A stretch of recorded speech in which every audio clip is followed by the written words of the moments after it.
Lenguaje y literatura, octavo grado. Guía 6. Lectura de textos poéticos. Licenciada Andrea Fernández de Pérez. Realizamos las actividades en tu libro de texto. Páginas 46 a las 51.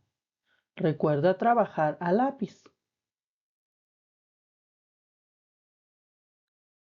La intención comunicativa. La semana pasada quedó de tarea que investigaras qué era la intención comunicativa. Podemos decir qué es lo que pretendemos lograr al comunicar algo, ya sea preguntar, informar, convencer, pedir o contar. Por ejemplo, cuando yo salgo con mi esposo a algún lugar y tengo hambre, le digo lo siguiente: ese hambre, lo que él ya entiende mi intención y me dice: ¿quieres comer? Y vamos a algún lugar a comer.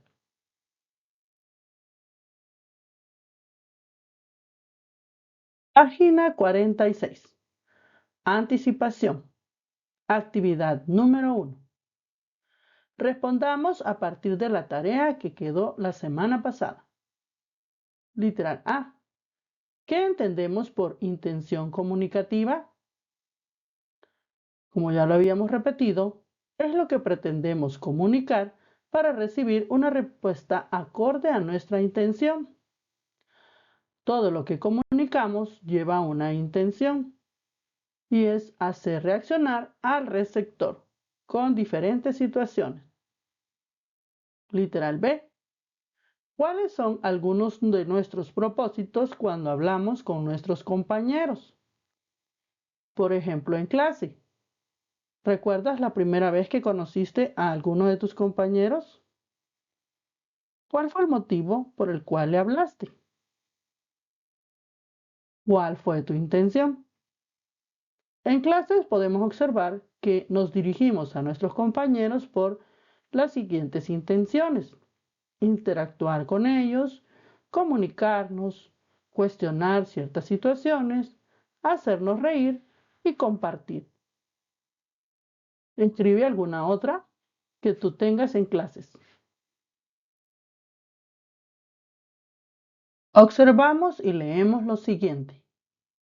Al fin llegó el día de visitar el sitio arqueológico Tazumal. Sí, será el mejor día de mi vida. Subrayemos la respuesta correcta. ¿Cuál es la intención del niño con esa frase que ha utilizado? A. Expresar que en el viaje a Tazumal tomará muchas fotografías. B. Comentar que no conoce el sitio arqueológico Tazumal. C. Expresar que ha estado esperando el día del viaje a Tazumal. D. Comentar que el viaje a Tazumal será el mejor día de su vida. Podemos inferir por las palabras que utiliza el niño al fin que ha estado esperando con ansias ese día. Por lo tanto, la respuesta correcta es la C. Expresar que ha estado esperando el día de ese viaje.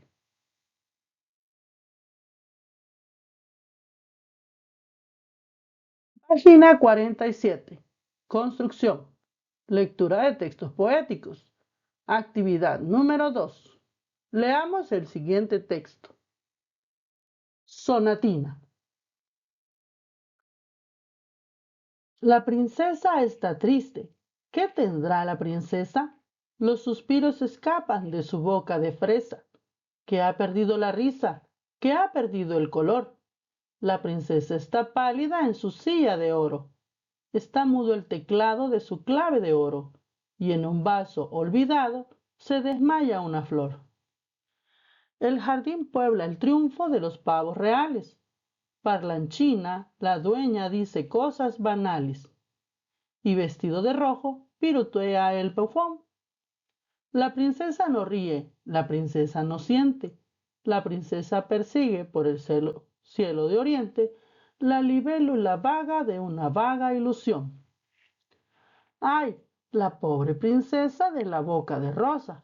Quiere ser golondrina, quiere ser mariposa, tener alas ligeras, bajo el cielo volar, ir al sol por la escala luminosa de un rayo, saludar a los lirios con los versos de mayo, o perderse en el viento sobre el trueno del mar. Ya no quiere el palacio, ni la rueca de plata, ni el halcón encantado, ni el bufón escarlata, ni los cisnes unánimes en el lago de azur, y están tristes las flores por la flor de la corte, los jazmines de oriente, los nelumbos del norte, de occidente las dalias y las rosas del sur. Rubén Darío. ¿Qué significa la palabra banales? La parlanchina La Dueñas dice cosas banales. Significa cosas inútiles. ¿Qué significa la palabra rueca? Rueca se refiere a un instrumento para hilar. ¿Te acuerdas de la Bella Durmiente? Ella se pincha en una rueca. ¿Qué significa la palabra nelumbos? Nelumbos son una especie de plantas acuáticas, como las ninfas.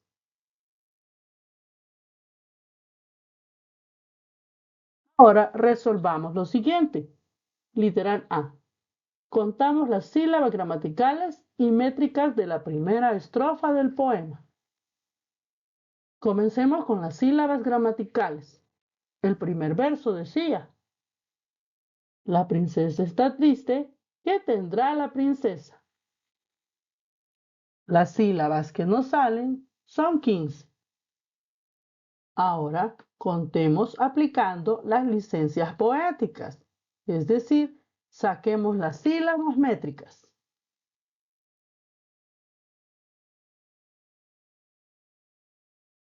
Hemos aplicado la licencia poética de la sinalefa. En princesa está triste. Y entonces hemos reducido a 14 sílabas. El siguiente verso. Los suspiros escapan de su boca de fresa. Nos da un total de 15 sílabas. Ahora, aplicando las sílabas métricas, podemos unir la palabra suspiros escapan y nos da un total de 14 sílabas. Siempre aplicando la sinalefa. Vamos al tercer verso. ¿Qué ha perdido la risa? ¿Qué ha perdido el color? Son 16 sílabas. Si aplicamos las licencias poéticas, aplicando la sinalefa en que ha perdido él, nos salen 13 sílabas. Pero la palabra color es una palabra aguda. Por lo tanto, sumamos una y nos dan 14 sílabas. Siguiente verso. La princesa está pálida en su silla de oro. Nos da un total de 16 sílabas. Aplicando las sílabas métricas, encontramos la sinalefa en princesa está pálida y pálida en, que nos da un total de 14 sílabas. Siguiente verso. Está mudo el teclado de su clave de oro. Nos da un total de 15 sílabas. Aplicando las licencias poéticas, unimos está mudo él, pero no apliquemos clave de oro para que nos dé un total de 13 sílabas. Dividiendo esa sinalefa, es decir, aplicando un hiato, nos quedan 14 sílabas. Y vamos al último verso de la primera estrofa. Y en un vaso olvidada se desmaya una flor. Salen un total de 16 sílabas. Aplicando las licencias poéticas, las sílabas métricas, nos dan 13 sílabas nuevamente, pero la palabra flor es aguda. Por lo tanto, se le suma una y volvemos a obtener 14 sílabas. ¿Qué licencias poéticas aplicamos? Aplicamos la sinalefa, el hiato y la ley del acento final.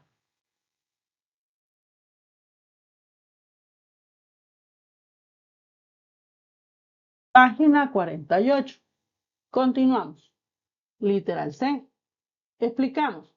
¿Qué tipo de versos están presentes? Según el conteo de sílabas, tenemos el tipo de verso de arte mayor. 14 sílabas. Por lo tanto, son versos alejandrinos. Literal D.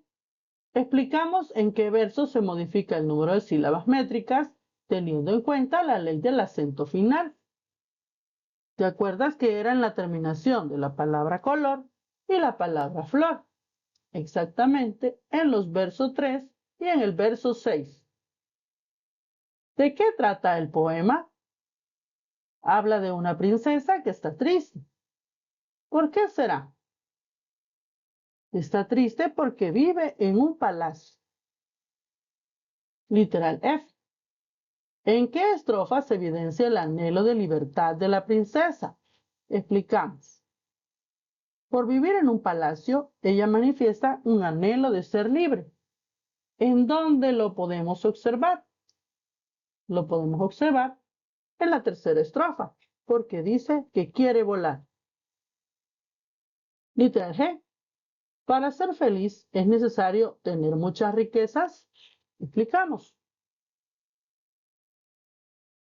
Para algunas personas sí puede serlas felices, para otras no. Es algo relativo y tiene que ver mucho con nuestra madurez.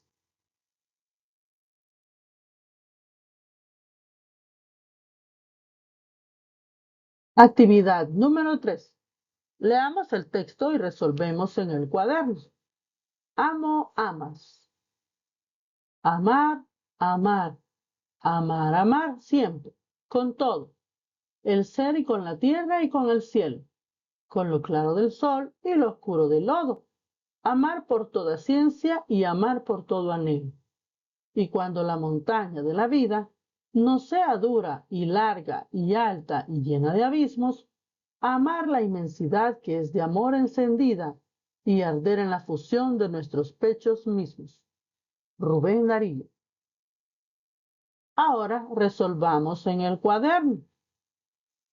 Lo primero que nos dice literal A es que contemos las sílabas gramaticales y métricas de la primera estrofa y apliquemos las licencias poéticas cuando corresponda y la ley del acento final.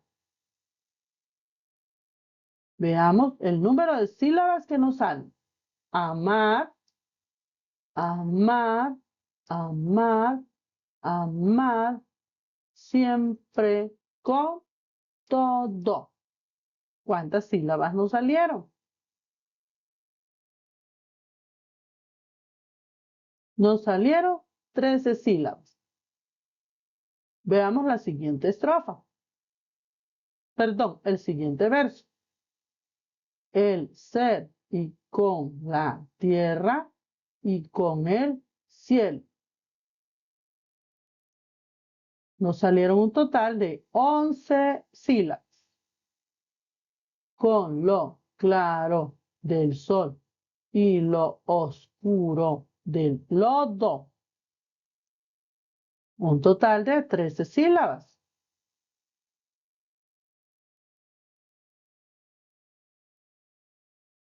Acuérdate que vamos aplicando la sinalefa.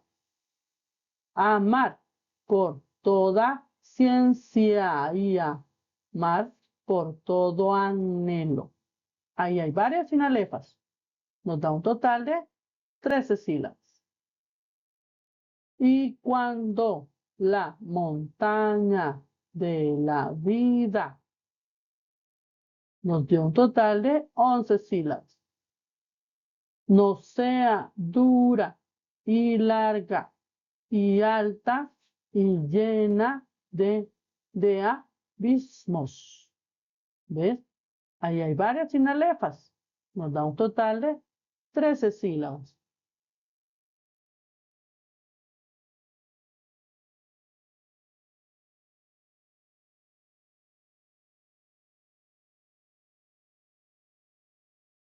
Amar, la inmensidad que es de amor encendida. Nuevamente 13 sílabas. Y arder en la fusión de nuestros pechos mismos. Un total de 13 sílabas. Literal B. ¿Qué tipo de versos están presentes? Expliquemos si son versos de arte menor o arte mayor. Y ahora pasamos a trabajar en el cuaderno. Recuerde siempre rotular con el tema de la semana, así como el número de actividad y el número de página que estás trabajando. Literal B. ¿Qué tipo de versos están presentes? Podemos ver que hay versos de arte mayor, porque todos tienen más de 9 sílabas. Literal C. ¿Cuál es la visión de amor que se refleja en el poema? En el poema se habla mucho de amar con todo el ser. Literal D. ¿Compartimos la forma de amar que se refleja en el poema? ¿Crees que esa es una forma de amar correcta? Podemos decir que sí, porque hablan de entregar todo en la pareja. Y así debe ser. La pareja que se ama debe entregarse por completo.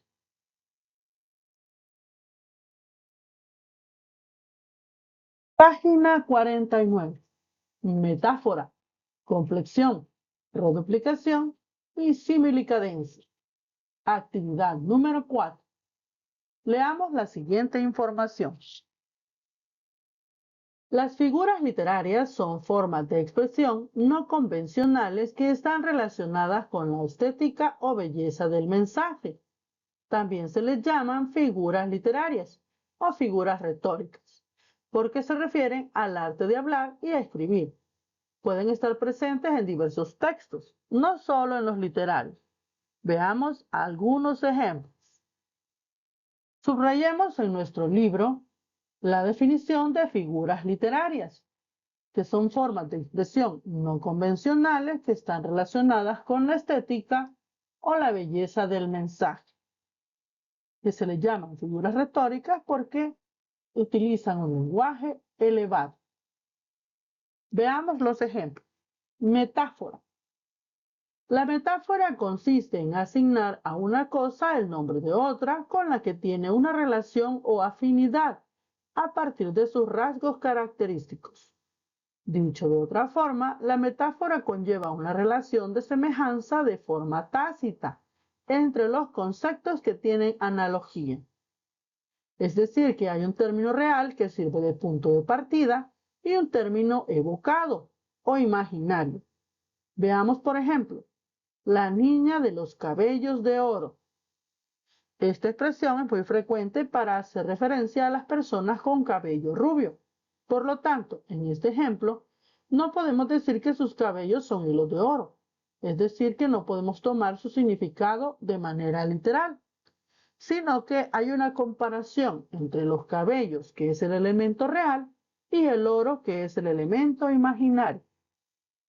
Subrayemos entonces en qué consiste la metáfora. Hay un término real que sirve como punto de partida y un término evocado, es decir, un término imaginario. Veamos ahora la complexión. Esta figura se evidencia cuando el texto o los versos inician y terminan de la misma forma, es decir, que se repite una palabra o palabras al inicio y al final de cada verso. Tienen el propósito de enfatizar el mensaje que se quiere transmitir. Veamos un ejemplo en un poema de San Juan de la Cruz. Para venir a gustarlo todo, no quieras tener gusto en nada. Para venir a saberlo todo, no quieras saber algo en nada. ¿Ves cómo se repite para venir y todo? No quieras de nada. Subrayemos entonces la definición de complexión. Es cuando en el texto los versos inician y terminan de la misma forma. Es decir, que se repite una palabra, tanto al inicio como al final. Continuamos.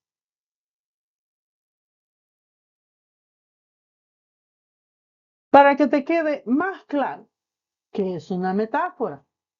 La metáfora es una figura retórica que establece una relación de semejanza entre dos términos, uno real y otro imaginario, y alguna cualidad que tienen ambos. Veamos estos ejemplos. El tiempo es oro. ¿Cuál sería el elemento real? El tiempo, que lo comparan con el oro. José está en la flor de la vida. ¿Cuál sería el elemento real? La vida, que lo comparan con una flor. Laura tiene unos nervios de acero. El elemento real serían sus nervios y el elemento imaginario el acero. Tu voz es música para mis oídos. El elemento real sería la voz y lo comparan con la música. La metáfora es entonces una comparación entre un elemento real y otro imaginario. Por ejemplo, cuando dices eres un sol, metafóricamente hablando, eres un sol, pero no significa que nos vayas a quemar. ¿Entiendes la relación?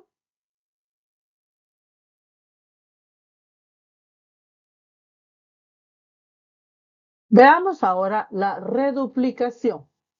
Consiste en la repetición de una palabra o frase en el texto. Veamos un ejemplo de esta figura en un poema de Juana de Ibarbourou. ¿Qué es esto? Prodigio. Mis manos florecen. Rosas, rosas, rosas. A mis dedos crecen. Mi amante besóme las manos y en ellas, oh gracia, brotaron rosas como estrellas. Subrayemos en nuestro libro cuál es la definición de la reduplicación. Acuérdate que es la repetición de una palabra o frase en el texto. Ahora vamos con la similicadencia. Consiste en la repetición continuada de verbos conjugados en el mismo tiempo y persona, en un conjunto de palabras que terminan igual. Veamos un ejemplo de esta figura en un poema de Alfredo Espín. Lo que los pobres queremos, lo que los pobres amamos, eso que tanto adoramos porque es lo que no tenemos. Si te fijas, el verbo está conjugado en la primera persona del plural.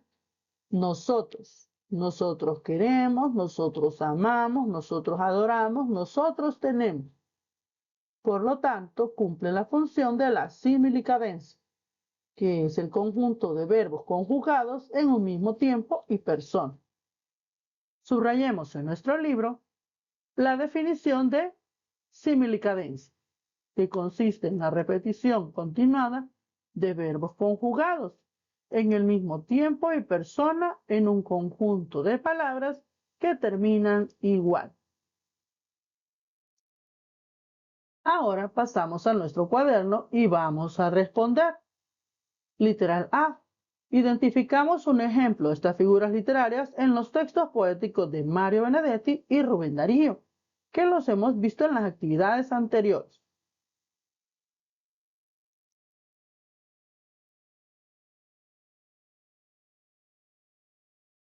Identificamos esos ejemplos de las figuras literarias en los textos de Mario Benedetti, exactamente el texto que está en la página 45. Veamos este ejemplo. Mi táctica es mirarte, aprender como sos, quererte como sos. ¿Qué figura literaria crees que se ha aplicado en este ejemplo? Correcto, la reduplicación. Como sos. Se ha repetido. Veamos este otro. Mi táctica es hablarte y escucharte. ¿Qué figura literaria se ha aplicado? La similicadencia.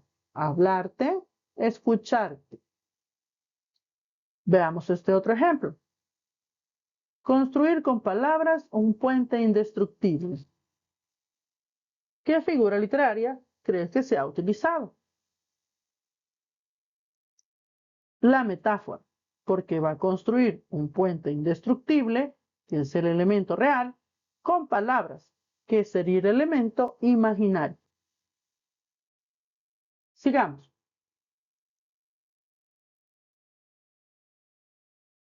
Ahora identifiquemos los ejemplos de estas figuras en los textos poéticos de Rubén Darío, de la página 47. Veamos este ejemplo. Los suspiros se escapan de su boca de fresa. ¿Quieres ser golondrina? ¿Quieres ser mariposa? Tener alas ligeras, bajo el cielo volar. ¿Qué figura literaria se ha aplicado? Correcto, la metáfora. Cuando dice boca de fresa. Boca es el elemento real y fresa es el elemento imaginario. Cuando dice que quiere ser golondrina, mariposa, tener alas y volar, está comparando ese deseo de libertad con lo imaginario que sería convertirse en esos animales. Veamos este otro ejemplo. ¿Qué ha perdido la risa? ¿Qué ha perdido el color? La princesa no ríe, la princesa no siente. ¿Qué figura literaria se ha aplicado en estos ejemplos? Correcto, la reduplicación.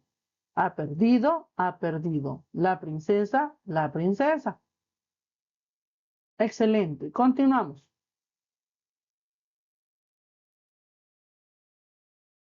Ahora pasamos al cuaderno. ¿Cuál es el efecto estético que causa este tipo de figuras en los textos? Literal B. Respondemos. Muestra un tipo de lenguaje más dulce, culto y elevado. Ese es el efecto estético que le da a los textos. Literal C. Compartamos ejemplos de metáforas y reduplicación que conocemos. ¿Sabías que en las canciones también se utilizan figuras literarias? Veamos algunos ejemplos. Es que me niego a perderte, jamás nunca verte. Me niego a aceptar que lo nuestro ya se acabó, que lo nuestro ya se acabó. ¿Te suena esta letra de canción? Claro, es la canción Me niego de Ozuna. ¿Ves cómo repite que lo nuestro ya se acabó? Veamos otro ejemplo. Que aquí no hay socorro, nadie se meta. Te noto confundida, Leona. Yo no soy un cachorro. ¿Qué figura literaria se observa en esta? La metáfora, porque se compara con una leona y él se compara con un cachorro. Esta es la letra de Sandungueo, de Wisin y Yandel. Escribe otros dos ejemplos de lo que tú hayas escuchado, puede ser en canciones o en palabras que escuchas a diario.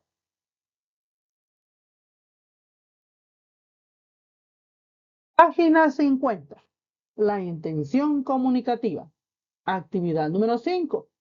Leamos la siguiente información y observamos la imagen.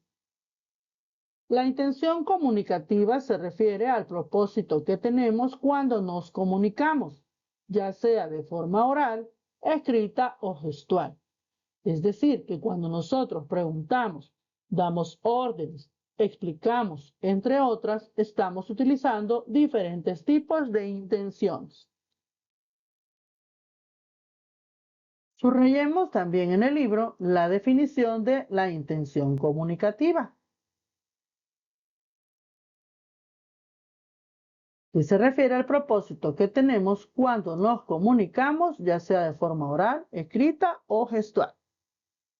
En este sentido, para lograr nuestros propósitos a la hora de comunicarnos, nuestra intención no debe ser ambigua. ¿Qué significa eso? Que no es clara. Entonces debe ser clara para que nuestros receptores comprendan lo que queremos comunicar. No obstante, esto no siempre se cumple, porque en la mayoría de las veces la intención se debe inferir. Observamos entonces la imagen. ¿Cuál es la intención comunicativa de cada uno de estos personajes? Cuando observamos ese dedito arriba, sabemos que la persona nos dice que algo le gusta. Si observamos esa cara de asombro en alguien, significa que está asombrado. ¿Ves cómo se esconde en la otra imagen y la carita está preocupada o le asusta a alguien? Y el otro personaje está con un signo de interrogación, lo que interpretamos como una pregunta. Continuamos. Ahora respondamos de forma oral. Literal A. ¿Cuál es la intención comunicativa de cada una de las imágenes? Ya lo habíamos destacado. Dijimos que era gustar, asombrar, temer y preguntar. Literal B. ¿Cuál es la intención comunicativa que más utilizamos cuando nos comunicamos con nuestras amistades o familiares? Fíjate bien, cuando estamos con nuestros amigos o con nuestros familiares, ¿qué intención comunicativa es la que más utilizamos? Por ejemplo, en mi caso, mi intención es socializar, compartir con mis amigos y mis familiares, entretenerme y sobre todo mostrarles afecto. Ahora explicamos de forma oral la intención comunicativa de los siguientes textos. El texto número 1. Mi táctica es hablarte y escucharte, construir con palabras un puente indestructible. Mario Benedetti. ¿Cuál es la intención de Mario Benedetti al decir estas frases en su poema? ¿Será que él desea ser su confidente? Puesto que dice que va a escuchar, que va a hablar y que va a construir un puente indestructible, es decir, una relación de confianza. Texto número 2. Situación comunicativa. En una pupusería de la colonia, Pedro le dice a María: Pedro, ¿me puedes pasar el bote de salsa? ¿Cuál será la intención de Pedro? Por supuesto, él quiere salsa para sus pupusas. Continuamos. Texto 3. Suspensión del servicio de agua potable. Por motivos de trabajo de mantenimiento de las tuberías, este próximo viernes el servicio de agua potable en la zona central del país estará suspendido de 7 a.m. a 2 p.m. Anda. ¿Cuál es la intención de Anda al mandar este comunicado? Que las personas se abastezcan de agua, puesto que no va a haber agua. Ahora desarrollemos otros ejercicios orales para inferir la intención comunicativa en diferentes situaciones. Veamos algunas frases. Prefiero salir en la mañana. ¿Cuál crees que es la intención? Que no le inviten a salir en otra hora. Qué mal, no terminé el deber. ¿Cuál es la intención? Hay una frustración, ¿verdad? Que no terminó la tarea. Por lo tanto, está avisando. ¿Qué te pasa? La intención es saber qué le pasa a la otra persona, porque nos preocupa. No me hables. La intención es hacer sentir mal a otra persona y comunicarle que estás molesto. Me gusta jugar fútbol. Su intención es recalcar que le gusta el fútbol, no otro juego. Recoge tus juguetes. La intención es que haga una acción, ordenar. Por lo tanto, debe recoger sus juguetes. No me gusta esa canción. La intención es aclarar que mejor quiten esa canción, puesto que no le gusta. Veamos otras formas de intenciones que a veces se nos dificulta comprender. Por ejemplo, las mujeres. Veamos qué dice este manual para entender a las mujeres y me das tu opinión. Estoy celosa. ¿Cuándo es que las mujeres decimos, sí? Significa, no creo nada de lo que dices. Ajá. Significa, ya cállate. No es nada. Significa que todo está mal. Olvídalo. Significa, no sirve de nada, no lo vas a entender. No me importa. En ese momento queremos decir que pidas disculpas ya. Mejor vete. Significa, si te vas, te mueres. No necesito que vengas. Ven en este instante. Haz lo que quieres. Sabes que si lo haces, estás muerto. Un sí puede significar tal vez. El no es no. Y tal vez puede también significar no. ¿Te han dicho alguna vez, ¿quieres salir conmigo? Tal vez. Puede ser un no. ¿Qué te pareció? Opina en los comentarios. Página 51. Consolidación. Actividad número 6. Leamos el texto poético. Tú me quieres blanco, de Alfonsina Storni. Tú me quieres alba, me quieres de espumas, me quieres de nácar, que sea azucena, sobre todas casta, de perfume tenue, corola cerrada. Ni un rayo de luna filtrado me haya, ni una margarita se diga mi hermana. Tú me quieres nívea, tú me quieres blanca, tú me quieres alba. Tú que hubiste todas las copas a mano, de frutos y mieles los labios morados. Tú que en el banquete, cubierto de pámpanos, dejaste las carnes festejando a Baco. Tú que en los jardines negros del engaño, vestido de rojo, corriste al estrago. Tú que el esqueleto conservas intacto, no sé todavía por cuáles milagros. Me pretendes blanca, Dios te lo perdone. Me pretendes casta, Dios te lo perdone. Me pretendes alba. Ahora trabajamos lo siguiente.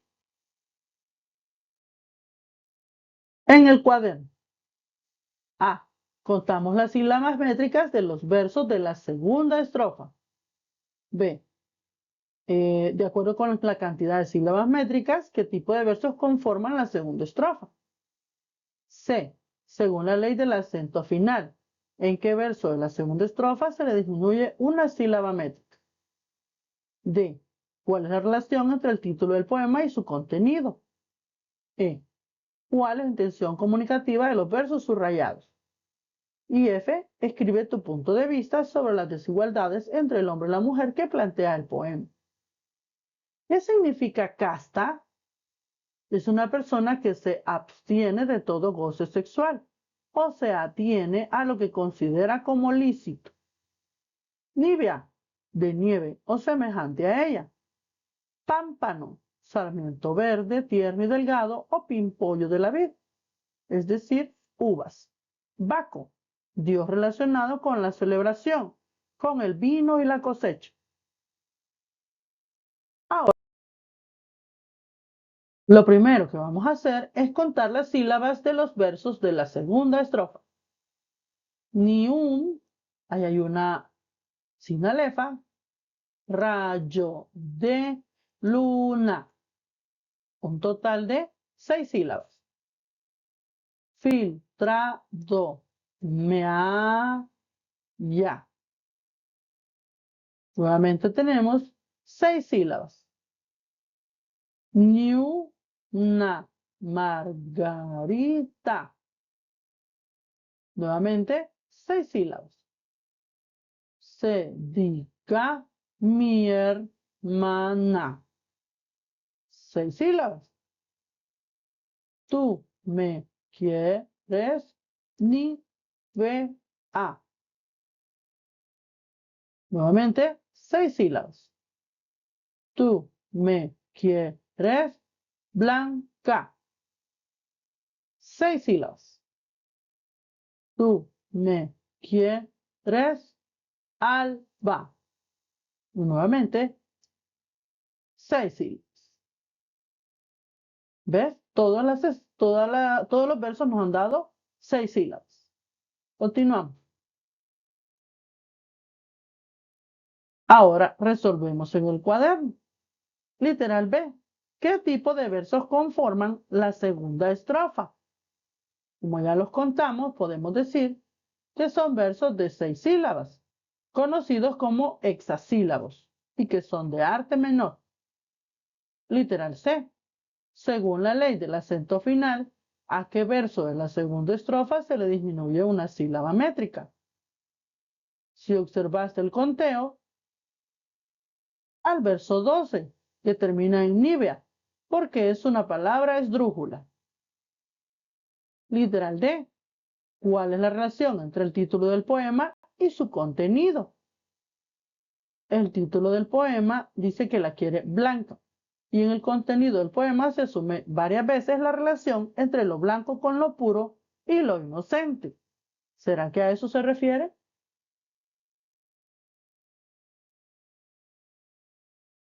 Literal E.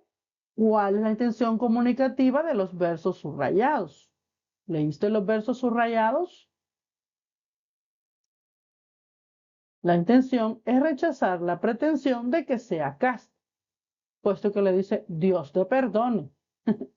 Literal F. Escribe tu punto de vista sobre la desigualdad entre hombre y la mujer que plantea el poema. En mi opinión, es que el poema, la mujer reclama que no hay igualdad de condiciones, porque dice que dejaron sus carnes en los banquetes abajo y a ella la quieren casta. O sea, el hombre se divierte y ella no. ¿Tú qué opinas? Escribe tu opinión. Tarea. Comparte con tu familia o responsables lo que has aprendido sobre la métrica y la intención comunicativa. Investiga qué es una columna de opinión y cuál es su propósito. Copiamos en el cuaderno. La columna de opinión.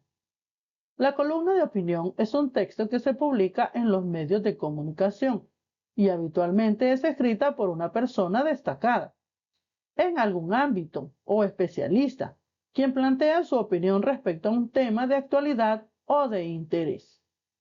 ¿Cuál crees que es el propósito de la columna de opinión? Pues es plantear una opinión respecto a un tema, ya sea de actualidad o de interés público.